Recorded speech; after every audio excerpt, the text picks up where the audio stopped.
Аз съм една от вас и днес вие се срещате с мен, Диляна.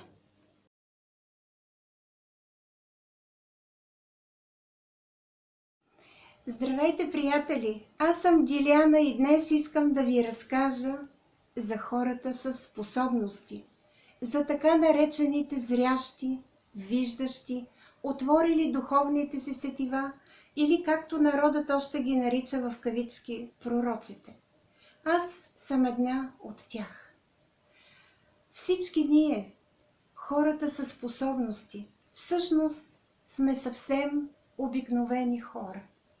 Ние също имаме нашите болки и нашите радости.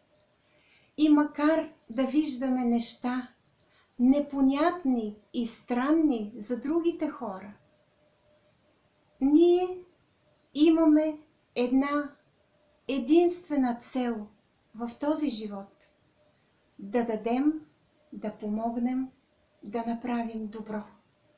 Нищо, че доброто и помощта понякога няма да бъдат разбрани. Нищо, че първо ще ни охулят, ще ни отхвърлят, а после ще ни благодарят. Това е нашата борба в този земен живот и тя не винаги е успешна.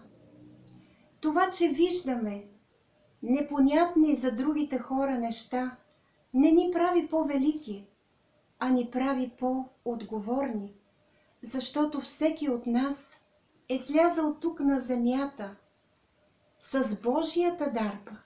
Всеки от нас, зрящите, е инструмент в ръцете на Бог и е длъжен да помага според силите и възможностите си, за да възтържествува Божията воля и да се помогне на хората в настоящето ни земно прераждане. Макар че ние сме различни по пол, възраст, образование, занятие, менталитет, макар че използваме различни подръчни средства, карти, кафе, духове на починали, информационен канал, така наречените бабешки методи, гледане на боб, гледане на ръка и така нататък, нашата обща цел е доброто на тази земя да просъществува. Ние сме като котешките очи по магистралите.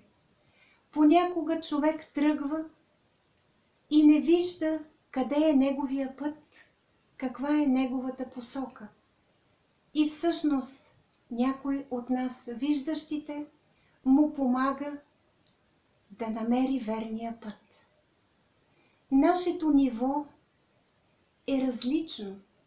Някои от нас виждат до 80-90%, други виждат до 50%. Различен е и информационния канал, чрез който черпим информация. В зависимост от нашето духовно ниво, ние виждаме в кавички повече или виждаме в кавички по-малко. Всеки от нас, хората със способности, в този живот също се усъвършенства, като другите хора. Това е също главна негова задача, освен, че трябва да помага на хората в земното си прераждане и конкретно в настоящия си земен живот.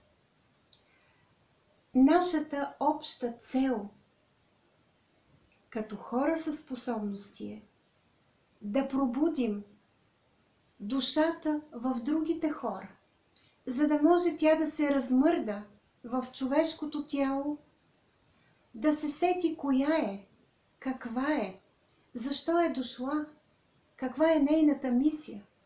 И затова след определен сеанс обикновеният човек разказва, че сякаш свише на него му е дадена информация, че той се усеща щастлив, доволен, успокоен и зареден, че е оптимист и вече знае коя е посоката, по която той вече ще върви.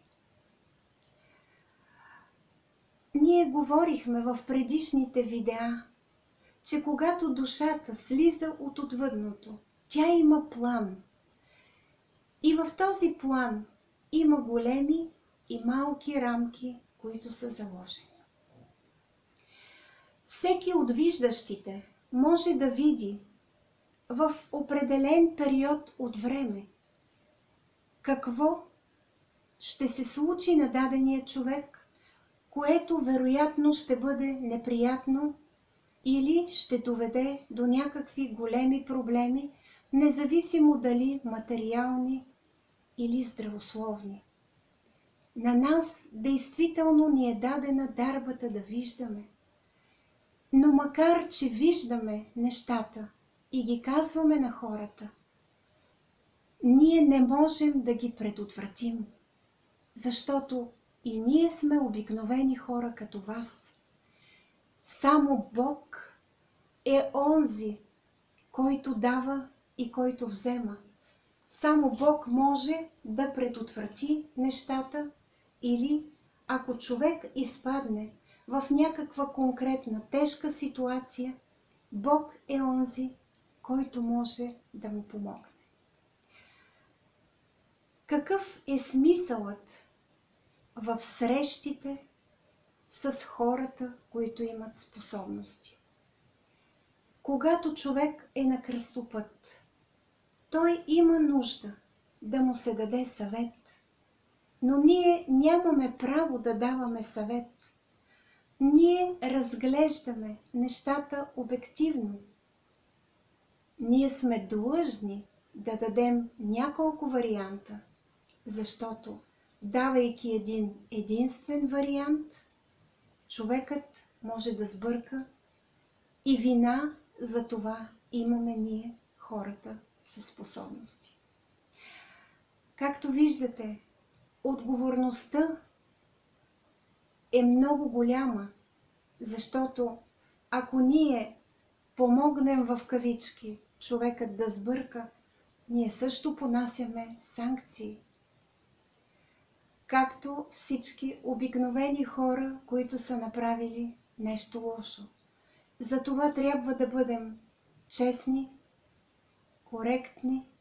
Затова трябва не да мислим как да помогнем, а да се ръководим единствено и само от това да не навредим на човека.